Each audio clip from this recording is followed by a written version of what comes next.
رات گہری ہو چکی تھی۔ حویلی کے آنگن میں سناٹا چھایا ہوا تھا۔ زاہد پہلی بار اس پرانی حویلی میں آیا تھا۔ زمین سے پرانی اینٹوں کی وہ سیدھا خوشبو اٹھ رہی تھی۔ چاندنی کچے فرش پر جھلمل کر رہی تھی۔ اس نے دروازہ آہستہ سے دھکیلا۔ دروازہ چرچرا کر کھلا اور زاہد کو ایک عجیب سا احساس ہوا۔ اندر گھپ اندھیرا تھا۔ اس نے دیا سلائی جلائی تو لائٹ کی جھلک میں ایک پرانی تصویر دکھائی دی۔ تصویر میں ایک عورت کی آنکھیں زاہد کی طرف گھور رہی تھیں۔ اس کے بدن میں سنسنی دوڑ گئی۔ زاہد کے ہونٹوں سے بے اختیار نکلا، یہ تصویر زندہ ہے؟ اس نے قدم پیچھے ہٹائے ہی تھے کہ اچانک کمرے میں ایک سرگوشی گونجی۔ زاہد تو واپس چلا جا۔ زاہد خوف زدہ ہو کر مڑا، مگر کمرہ خالی تھا۔ اس نے خود کو سنبھالا، میں ڈرنے والا نہیں۔ وہ اگلے کمرے کی طرف بڑھا۔ کمرے میں گچ سے بھرا ایک پرانا صندوق رکھا تھا۔ زاہد نے تالے کو زور سے دھکا دیا۔ زنگ آلود تالا ٹوٹ گیا۔ اندر 7 رنگ کے خط رکھے تھے جن پر خون کے دھبے جمے ہوئے تھے۔ زاہد کے ہاتھ لرزنے لگے۔ اس نے پہلا خط کھولا۔ لکھا تھا، جس دن یہ راز کھولا جائے گا ایک اور جان قربان ہوگی۔ زاہد کی سانس رک گئی۔ کمرہ جیسے اور ٹھنڈا ہو گیا۔ پیچھے دروازہ خود بخود بند ہو گیا۔ زاہد نے حوصلہ جمایا اور دوسرا خط پڑھنے لگا۔ حویلی میں جو عورت رہتی تھی وہ قتل کر دی گئی تھی اور اس کی لاش صحن میں دفن ہے، مگر قاتل آج تک بے نقاب نہیں ہوا۔ زاہد کے رونگٹے کھڑے ہو گئے۔ یہ عورت کون تھی؟ وہ بڑبڑایا۔ اس نے تیسرا خط کھولا۔ اوپر ایک نام لکھا تھا، فاطمہ۔ زاہد چونک پڑا۔ فاطمہ؟ یہ تو میری ماں کا نام ہے۔ اس کا دل زور زور سے دھڑکنے لگا۔ اس نے اگلا خط کھولا۔ اس پر لکھا تھا، فاطمہ اس حویلی کی بہو تھی اور اسے ظلم سے مار کر دفن کر دیا گیا اور قاتل اس کا شوہر تھا۔ زاہد کی آنکھوں میں آنسو بھر آئے۔ میری ماں اس حویلی میں قتل ہوئی تھی؟ آواز آئی، فاطمہ اس حویلی کی بہو تھی لیکن اسے بے رحمی سے قتل کر کے دفن کر دیا گیا اور قاتل اس کا شوہر تھا۔ زاہد کی آنکھوں میں آنسو بھر آئے۔ میری ماں اس حویلی میں قتل ہوئی تھی؟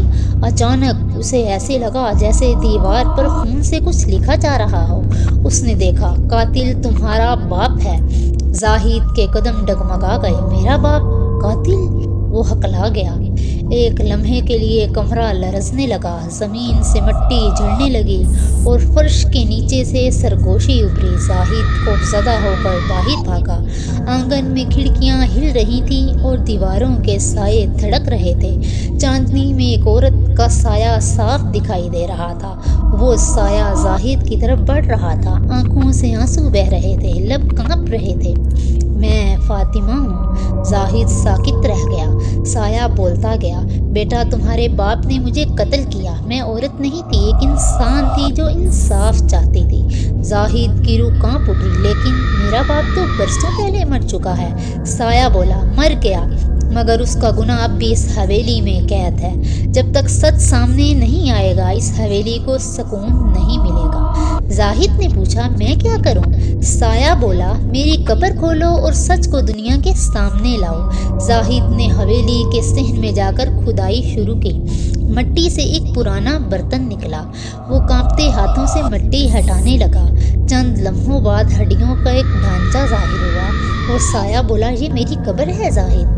زاہد گھٹنوں کے بل بیٹھ گیا۔ ماں میں تمہیں انصاف دلا کر رہوں گا۔ اسی لمحے پیچھے سے دروازہ چرچرا کر کھلا۔ زاہد پلٹا تو ایک پرانا کتب خانہ نظر آیا۔ وہ اندر گیا، الماری کھولی، اس میں سے ایک رجسٹر رکھا تھا اور ہر رجسٹر پر نام لکھے تھے۔ کچھ پر خون کے دھبے تھے۔ ایک صفحے پر اس نے دیکھا اس کے باپ کا نام لکھا تھا اور ساتھ لکھا تھا قاتل۔ زاہد کے رونگٹے کھڑے ہو گئے۔ وہ رجسٹر اٹھا کر باہر بھاگا۔ سایہ اب اس کے سامنے آ چکا تھا۔ کہنے لگا، اب تم سب سچ جان چکے ہو بیٹا، لیکن دنیا کو جاننے دو۔ زاہد نے سر ہلایا، میں ضرور انصاف دلاؤں گا۔ وہ شہر پہنچا، پولیس کو سارا رجسٹر دیا۔ افسر حیران رہ گیا، یہ تو بہت بڑا قتل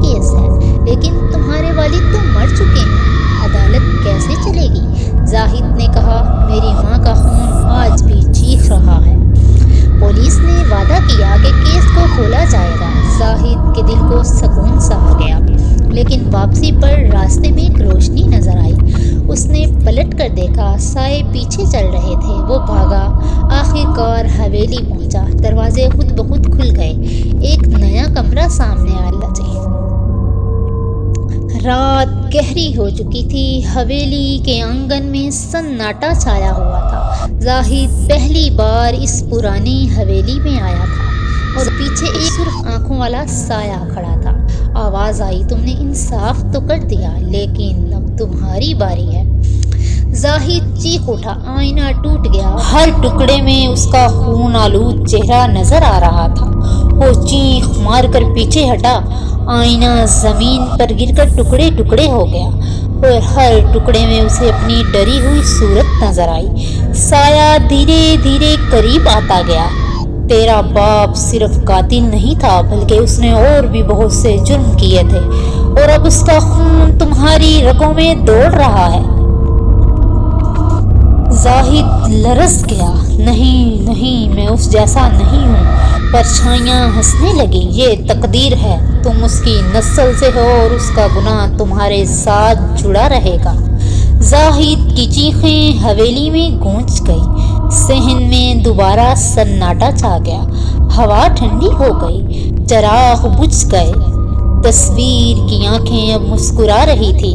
حویلی کے صحن میں آئینے کے ٹکڑے چمک رہے تھے اور ان میں زاہد کی لٹکی ہوئی بدرو صاف نظر آ رہی تھی۔ پرچھائی کی آنکھیں آج بھی اسے گھور رہی تھیں، جیسے انتظار کر رہی ہوں کہ کہانی ابھی ختم نہیں ہوئی۔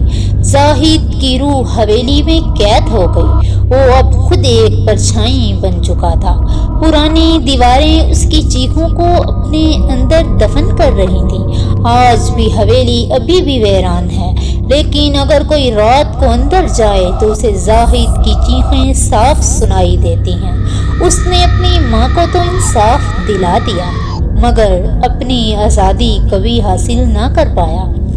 حویلی کا راز ابھی بھی ادھورا ہے، کیونکہ ہر نسل کے ساتھ ایک نیا راز جڑا ہے، اور پرچھائیاں آج بھی اگلے وارث کی تلاش میں ہیں۔